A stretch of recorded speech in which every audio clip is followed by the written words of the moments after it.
and it didn't make sense to me, to the point where I would have scratches on my body. Oh wow. And it was really spooky.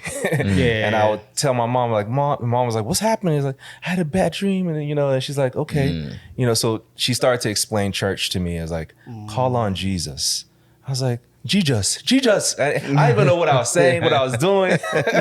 So that was my first encounter. And I learned the power of that name. Because when I had those nightmares, I was like, Jesus.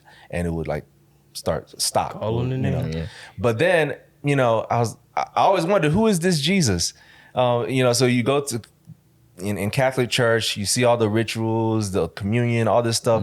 I actually had I want to say a vision of Jesus actually giving the communion, like, this is my cup, this is my blood, this is the bread.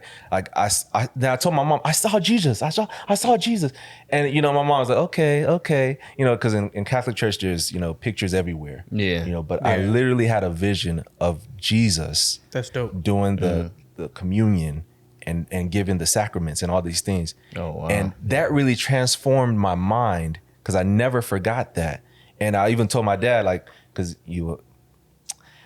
side note, my dad went to seminary. He was going to become a priest, and he had a encounter with God that told him, like, hey, or he calls it a sign from God that I'm not supposed to be on this path. I'm supposed to get married. He had an injury to the head. He played soccer a lot. Something happened. He had an injury to the head, like a gash on his head. Oh, wow. And it was crazy. And then he took that as a sign, like, okay, stop, going to seminary. And he met my mom and so on and so forth. Now you're here. So, exactly. Hey, God works in mysterious ways. Yeah. So crazy. In that early stage, I that was my understanding of God. Jesus. I didn't even say his name right, but it worked.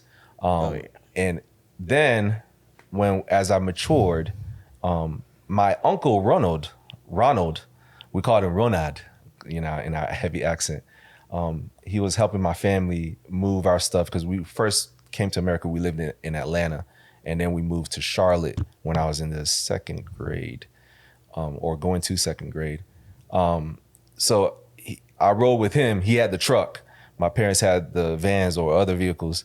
So he was like, I was like, I was hanging out with him, and I was like, he actually explained it to me, who Jesus was. And that's when I finally understood, like, Jesus, I thought Jesus was the son of Joseph, and, he was powerful. Like, I didn't know that he's the son of God, and he came to die for our sins. Wow. So he broke it down. He's like, no, he's not the son That's of the Joseph.